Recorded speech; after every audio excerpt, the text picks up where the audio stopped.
Donc avec du pur, généralement ce qu'on fait, c'est qu'on maçonne de l'extérieur. Donc on fait la maçonnerie en deux phases. Premièrement une phase intérieure, ensuite une phase extérieure. Ici avec votre type de produit, on a beaucoup plus de facilité à tout faire de l'intérieur. Donc les maçons ne travaillent que depuis le bâtiment à l'intérieur. On n'a pas besoin de faire ces deux phases.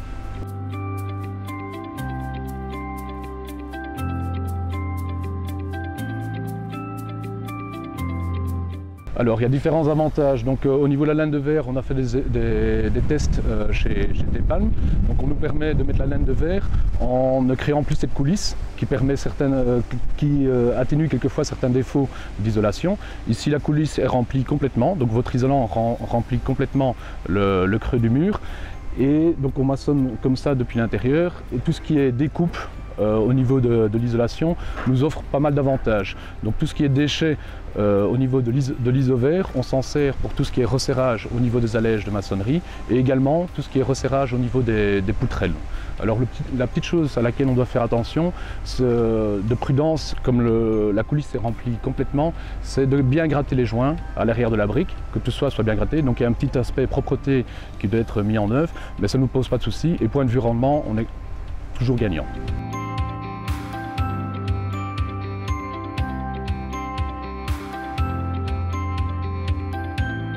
On maçonne tout d'abord le parement en briques, on y met les crochets. Avec votre isolant, on peut alors mettre facilement au niveau des crochets, faire les découpes et mettre la maçonnerie. Ensuite, par l'avant, ce qui est notre système à nous, qui est plus de rendement, par l'avant, nous mettons le bloc porteur qui lui alors comprime cet isolant et remplit complètement la coulisse. Et c'est un avantage beaucoup plus facile. Nous, on met la brique, le parement pour commencer. Ensuite, l'isolant avec les crochets et ensuite le bloc derrière. L'avantage pour moi, c'est que la mise en œuvre est quand même beaucoup plus facile. Parce que c'est un simple coup de couteau, quand il y a des crochets et tout ça, c'est plus rapide et je pense plus facile, et c'est un avantage pour les lames d'air, je pense. Il y a moins d'air qui passerait. C'est clairement plus rapide, c'est beaucoup plus facile.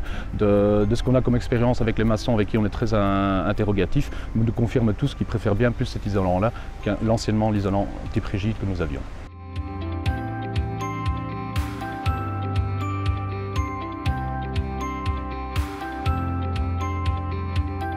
Donc on a un système de protection périphérique qui est imposé d'un point de vue législatif. Et ce système de protection périphérique avec votre isolant nous permet beaucoup de facilité de mise en œuvre, et ça c'est très intéressant. La petite chose à laquelle il faut faire attention à votre isolant, c'est lors des conditions humides, on doit veiller au bon stockage de l'isolant, et lors de conditions météo extrêmes défavorables, le protéger avec une volige, une étanchéité ou autre. C'est ce qu'il faut conseiller, surtout que l'entrepreneur regarde également au rendement et ne pas avoir de perte de temps. Avec votre iso-verre, on est optimal à ce niveau-là.